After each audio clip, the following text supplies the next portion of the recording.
It's a small world after all. It's a small world after all.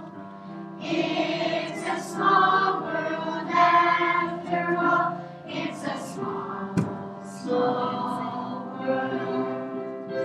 There is just one moon. And we're going to learn about the customs of Christmas in other countries. That's going to be cool. It is going to be cool. I think so too. So as you all can see, my presentation today is on Germany. Germany on Christmas is a big part of our culture. We spend lots of money every year just for Christmas. Different cultures have different ways of celebrating Christmas, and Germany has lots of traditions that we have brought here. O Tannenbaum and Silent Night, Stille Nacht were originally from Germany. O Tannenbaum was originally written by Ernst, who was a school teacher and a musician. It was originally written in 1848. Silent Night was a poem by the church leader Moore. When his congregation's organ broke, they played Silent Night on a guitar as a song. Organs started as paper and then moved on to wood and later glass. Now they're made out of whatever we want them to be made out of. Christmas preparations begin before December 1st. The children leave shoes out on the 6th to be filled with presents because St. Nicholas visits on that day, in the night, usually. This is a picture. He is kind of wearing some traditional costume, so it's not necessarily our Santa Claus, but it's pretty close. Germans were the first to start bringing the Christmas trees into the house. They first put evergreens in the windows and then brought the Christmas trees into their house. They make cookies called Lebkuchen and give hearts made out of Lebkuchen called Lebkuchenherzen. Alright, and they also make gingerbread for Christmas, which is very popular. And the hearts are very nasty. You never eat them. They use white dolls called Christmas clock for making ornaments or other pastries. This is also very nasty, I've heard. These are the hearts that they use for Oktoberfest and also Christmas. And they have lots of frosting on them, and they say things like "I love you" or "Have a Merry Christmas" or other messages. Now, the Christkindlesmarkt is the most famous Christmas market in Germany, and we went there, and it's very busy, and it's got Glühwein, which is mulled wine, and it is said to be very hot, and they also sell flowers, and they have like 5 billion different kinds of flowers. So this is a picture of the Christmas market when we went there. This is a picture of the Brother stand. As you can see, the signs, there's just so many different varieties, and they all pretty much taste the same. So most of the traditions today we have studied are a lot of them we use today, and they are some of the most honored and used throughout the world. So yeah. Thank you, Katie. Yeah.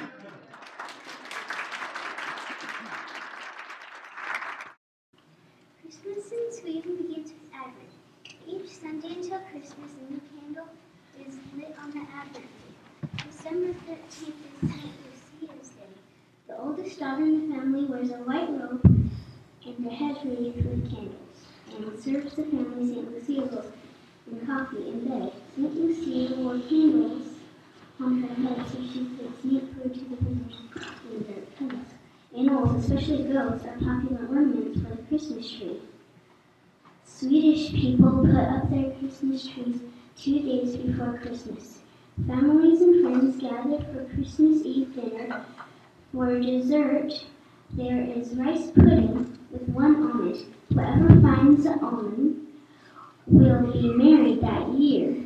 Or not. On Christmas Eve, Jewel Thompson, a cross between a little gnome and a British Santa Claus, brings the children gifts. They leave him a bowl of porridge and a candle in the window. That's what I painted. To light his way. Some say he lives under the floorboards of houses, so he always knows when children are good or bad. On Christmas Day, Swedish families go to church together.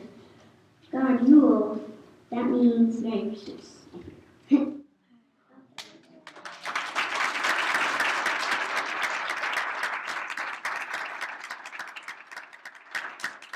I did Armenia for mine.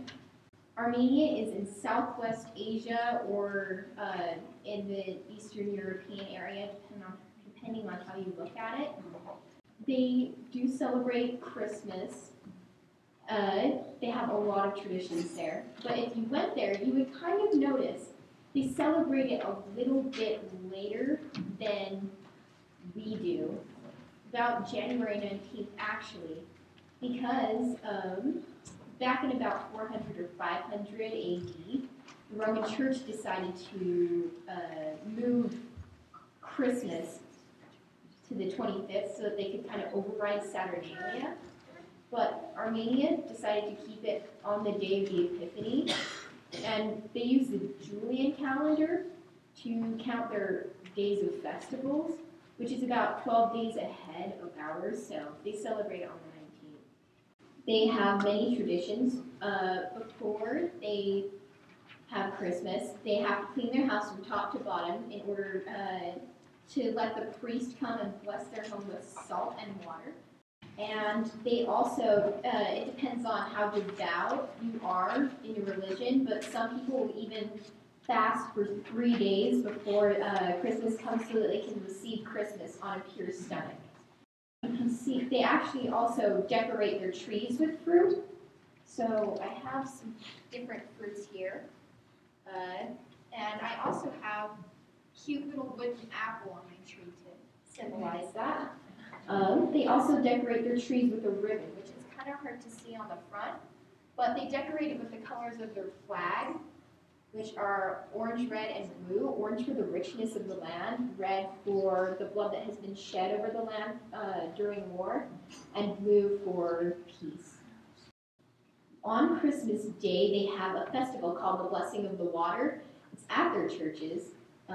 They drink blessed water, but it's said that the Armenian church got a hold of some of the oil used to baptize Jesus, and so every year they take that oil and they add a bunch of different oils from plants in order to keep the oil going so that it doesn't run out, and then they add it to the water and people drink that in celebration of the Epiphany and the birth of Jesus. And then children sit on their rooftops and tie handkerchiefs, which is why I have this here, and they sing carols to people. And they ask them for things like fried wheat and oats and coins and raisins, which honestly I don't know why they like raisins. And from strangers passing by, and I guess those are their Christmas presents. The capital of Armenia, in their main square, they set up this huge Christmas tree that's like, it's kind of like the one at the Rockefeller Center, but it's more lit up and it's very fancy. And yeah, so any questions? Thank you, Maddie. My place is Holland. The reason I chose Holland is because my grandpa came from Holland. And so, Christmas in Holland. The Christmas season in Holland starts on December 5th. Santa Claus, or Sinterklaas as he is called in Holland, arrives to bring presents to all the children. He rides a beautiful white horse, and he is dressed in a red cape with a tall red hat. His helper Black Pete, or Zwart Piet, as he is called in Dutch, keeps a record of all the good things children do. The night of December 5th, all the children gather their own wooden shoes, like these.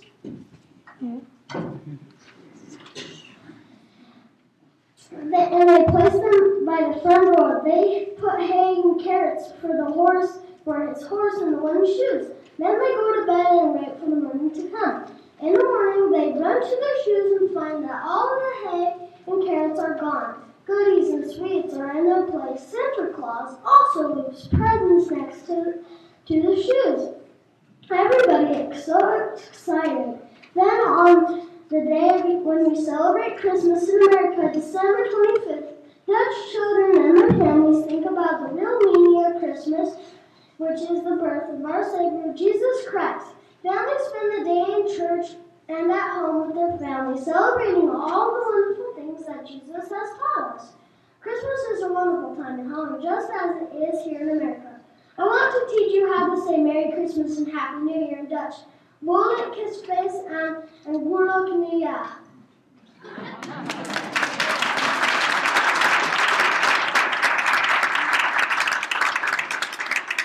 Like it is in our flag, it has red, white, and blue. And my shoes, I wear these when I was 5, and these are my brother's shoes when he wore them when he was like 2, I guess. Any questions? And if I don't know the answer, my grandpa might be able to help me out.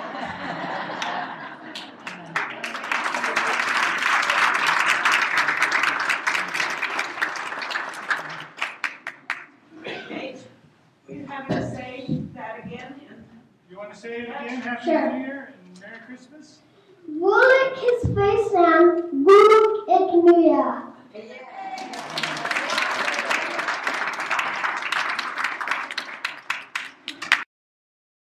Top of the morning to you from Ireland. Ireland has a couple Christmas traditions that are also in a couple other little countries. The placing of a lighted candle in the window of a house on Christmas Eve is still practiced in Ireland today. It has a number of purposes, but primarily it was a symbol to welcome Mary and Joseph as they traveled. The candle also indicated a safe place for priests to perform Mass, as during penal times this was not allowed. A further element of the tradition is that the candle should be lit by the youngest member of the family and only be extinguished by a girl bearing the name Mary, which is why there are so many Marys in Ireland. The placing of a ring of holly on doors originally started in Ireland, as holly was one of the main plants that flourished at Christmas, which gave the poor ample means of which to decorate their dwellings. All decorations are traditionally taken down on what they celebrate as Little Christmas, which is January 6th, and it's considered to be bad luck to take them down before. Traditionally, if you're going to say Merry Christmas in Gaelic, it's Nuair Gunnar, which is really quick and fast. I like it. They also celebrate Women's Christmas, which is also January 6th. And it's also called the Feast of Epiphany, which we had heard from somebody, I forget which one. And it's traditionally when they stop celebrating Christmas. Tradition has it that on that day, women get the day off from work, and the men get to do all the housework.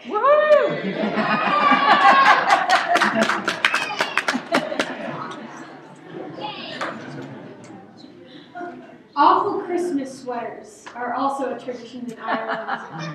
It started as a tradition, as a nice gesture from grandmas and aunts, and now they have competitions in the streets of Ireland. They get pretty heated competitions, so more obnoxious, brighter colors. The bigger the hairier, the better. And I don't have a flag, but I'm also doing a second country, because I'm in French now, and so I'm doing France, just a little bit on France, so I don't take up too much time. But a lot of the traditions in France are the same as the rest in Europe. They also place their shoes outside waiting for St. Nicholas. They love the gingerbread man story.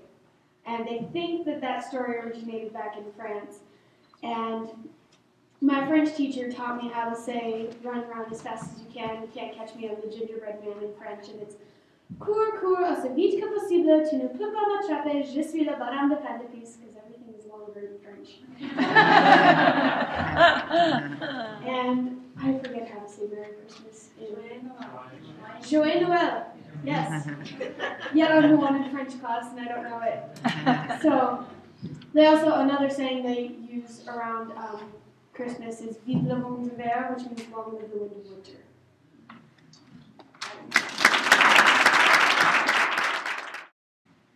We did ours on Mexico.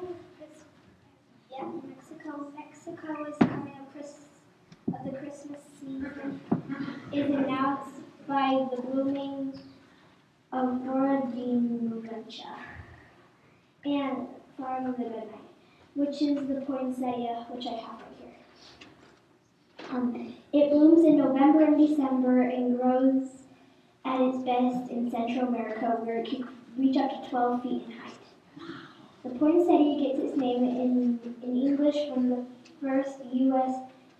ambassador in Mexico, Joel Roberts Posset, who brought the first samples of the plant to the United States.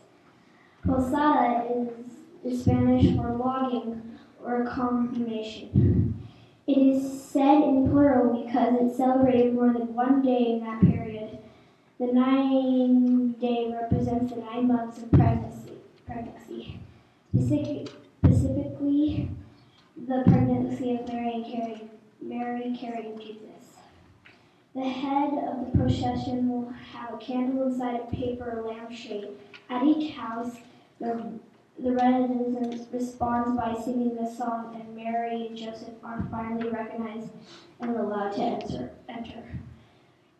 Once the innkeepers let them in, the groups of guests come into the home and kneel around the nativity scene to pray.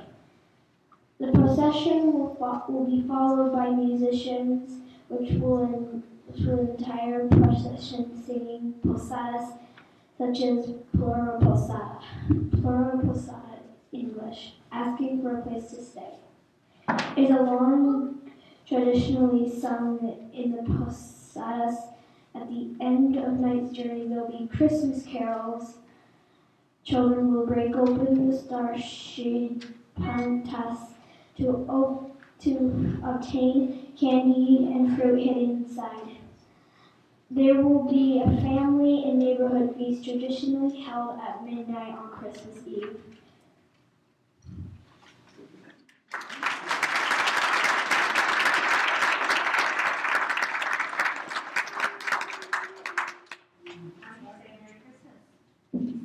It's Feliz Navidad.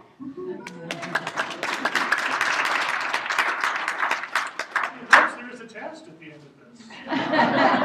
For all the different ways to say Merry Christmas. Merry Kurisumasu.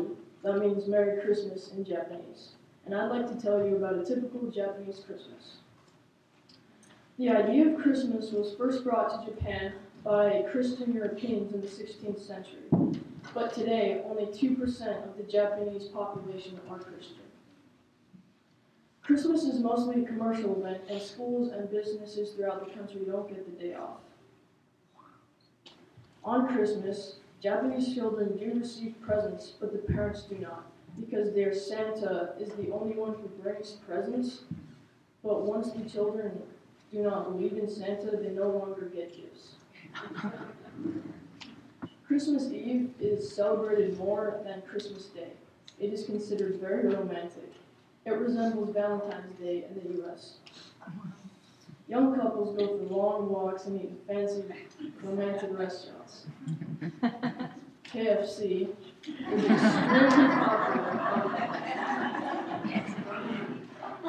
is extremely popular on the 25th. People have to place orders and reservations on tables and their fried chicken today because it's so popular. Another very popular food is a white sponge cake that's decorated with strawberries and whipped cream. My favorite and most interesting thing I found out about Japanese Christmas is Hotayosho. That is the Japanese Santa Claus. Hotayosho and Santa are both very alike because they both bring gifts to children. Hotayosho is believed to be one of 7 happiness gods in the Japanese pantheon. He has eyes in the back of his head so he can observe the behavior of young Japanese children. Merry Christmas. Thank you.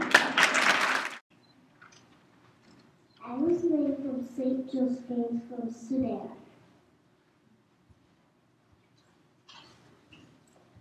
In Sudan, we celebrate Christmas in 3 weeks. They don't give each other presents. They give them clothes. And that's what they'll play.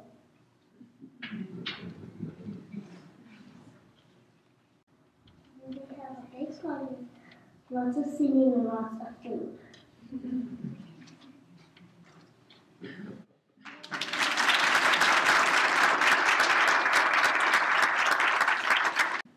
Buon Natale. I'm La Befana, the gift giver of Italy. It all started when my husband and child died. As a widow and childless mother, I became depressed. I did not care much for the world around me. Then, over 2,000 years ago, 3 travelers stopped by my home. They asked for food and lodging for a night, but I refused them. Later, a shepherd wandered by for the same reason. I refused him also, but before he moved on, I asked where they were headed. He pointed to a star and told me that that star was leading him to a new king, Jesus. Over the next few nights, I found myself staring at that star. I decided I should have helped those travelers and maybe join them. So I gathered up all my dead child's toys and ran around Italy, trying to find the baby Jesus. For the good children, I left a gift. But for the bad children, I left coal. I have yet to find the baby Jesus, so every year since, I visit all the children of Italy, searching for that one face.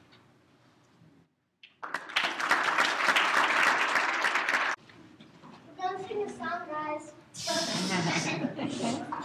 You might know it.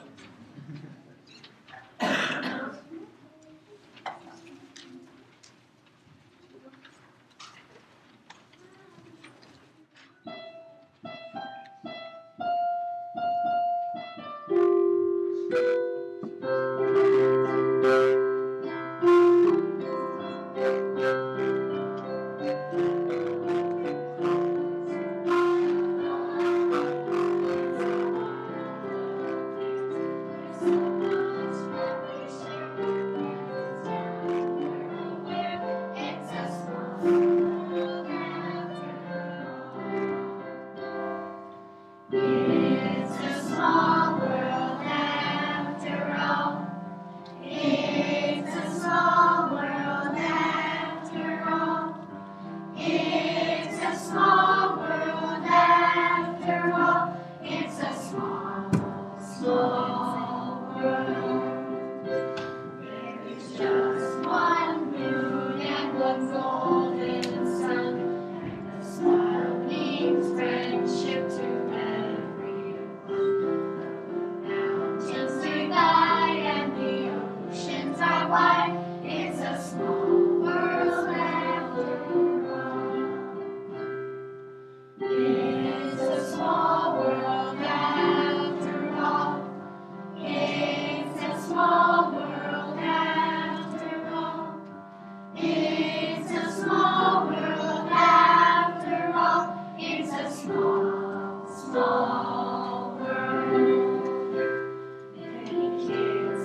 Thank you.